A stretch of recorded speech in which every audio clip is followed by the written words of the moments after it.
একটা গ্রামে 6জন অন্ধ ব্যক্তি ছিল। তারা খুবই সুখে দিন কাটাচ্ছিল। 6জনের মিল ছিল অতুলনীয়। তারা একত্রে সবসময় থাকত। তো হঠাৎ সেই গ্রামটায় একটা বিশাল বড় হাতি চলে আসে। বিশাল বড় হাতি আসলে তারা মনে করলো হাতি কি, তারা তো হাতি চেনে না। তারা রিয়েলাইজ করতেছে হাতি ডাকতেছে, সবাই হাতিকে খাওয়াচ্ছে, তারা খাওয়াতে পারতেছে না। তো পরে পরের দিন তারা মনে করলো যে কালকে হাতি আসলো, আমরা দেখতে পারলাম না, আমাদের ব্যর্থতা, আমরা হাতি দেখবো, আমরা হাতি কেমন, হাতির সম্পর্কে জানবো। তো তারা হঠাৎ চলে গেল। তারা একজন বলল কি যে জঙ্গলে হাতি পাওয়া যায়, হাতি দেখা যাবে জঙ্গলে। কিন্তু সেই জন্য তারা 6জন রওনা দিল জঙ্গলের উদ্দেশ্যে, যে তারা হাতি দেখবে। তো তখনই তারা 6জন একত্রে রওনা দিল, কিছু খাবার নিল আর হাঁটতে শুরু করলো। 1 দিন 2 দিন পার হয়ে গেল। তারা সন্ধান পেল এক শিকারীর। পরে শিকারীকে সব খুলে বলল যে আমরা হাতি দেখব, হাতির সন্ধানে এসেছি। তো শিকারী বলল, আচ্ছা বাছা, তাহলে আমাদের সাথে চলো। মানে তার সাথে সে চলে গেল যে হাতি দেখতে। ঠিক আছে। পরে শিকারী হাতির ডেরায় নিয়ে গেল। তো তখন অন্ধ ব্যক্তি 6 ব্যক্তিরে বলল এই হচ্ছে হাতি। তো অন্ধ 6 ব্যক্তি তো হাতিকে চেনে না। তারা তখন সে শিকারীকে বলল যে আমরা হাতিকে চিনি না।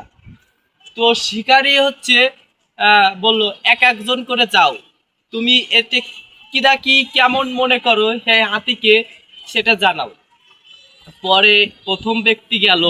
যাওয়ার পরে সে রিয়েলাইজ করে বলল যে এটা হচ্ছে একটা দেয়ালের মতো। হাতির গায়ে হাত দিছে, হাত দিয়ে বলল এটা একটা দেয়ালের মতো। পরে সে চলে আসলো। দ্বিতীয়জন তার শিং ধরলো, এটা একটা রড, দেয়ালের রড। সেও বুঝতে পারলো না, হাতি চিনতে পারলো না। পরে আরো একজন গেল, তার কান ধরলো, কান ধরে বলল এটা তো একটা নরম কি জন্য, সে বুঝতেই পারলো না। পরে আরো একজন গেল, সে তার সুরটা ধরলো, সে কয় হাতি তো সাপ, সে ভয়তে চলে আসলো। পরে পঞ্চম জন গেল, যার পরে তার পাটা ধরলো, পাটা ধরে বলল কি এটা তো একটা বৃক্ষর মতো লাগতেছে। ষষ্ঠ জন গেল, ষষ্ঠ জন তার লেজটা ধরে দিল টান, বলল কি এটা তো ঘোড়া। পরে ঘোড়া, তারা ঘোড়া তো ঘোড়া মনে করেছে। তো এরকমই 6জন অন্ধ ব্যক্তি ভিন্ন ভিন্ন ডিফারেন্ট কথা বললো একটা হাতির সম্পর্কে। তো কেউ বুঝতে পারলো না আসলে হাতিটা কি, কেউ রিয়েলাইজই করতে পারলো না। বিভিন্নভাবে বিভিন্ন মানুষ বলল। তখন এইরকম আমরাও মানুষ জাতি প্রতিটা বিষয়ে বিভিন্নভাবে মন্তব্য করি।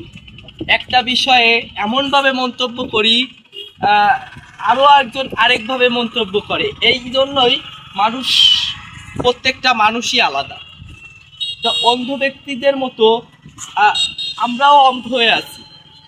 প্রত্যেকটা বিষয়কে অন্যভাবে, ডিফারেন্টভাবে চিন্তা ভাবনা করি। ডিফারেন্টভাবে ভাবনা চিন্তা করে আমাদের প্রত্যেকটা বিষয় আমরা চিন্তা ভাবনা করি। যখন সব কিছু একত্রে হয় তখন সিস্টেম অনুযায়ী সব কিছু ঠিক হয়। তো ওদের সাথেই এমনটা হলো। পরে ওই যে শিকারী সব কিছু বুঝিয়ে দিল।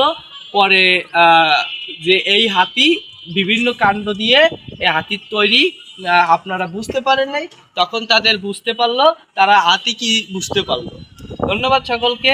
হাতির গল্পটি সাথে আমাদের জীবনের কতটা মিল আছে একটু কমেন্টে জানাবেন, আর আমার চ্যানেলটা সাবস্ক্রাইব করে দিবেন। ধন্যবাদ সকলকে, ভালো থাকবেন। পরের ভিডিওতে আবার দেখা হবে।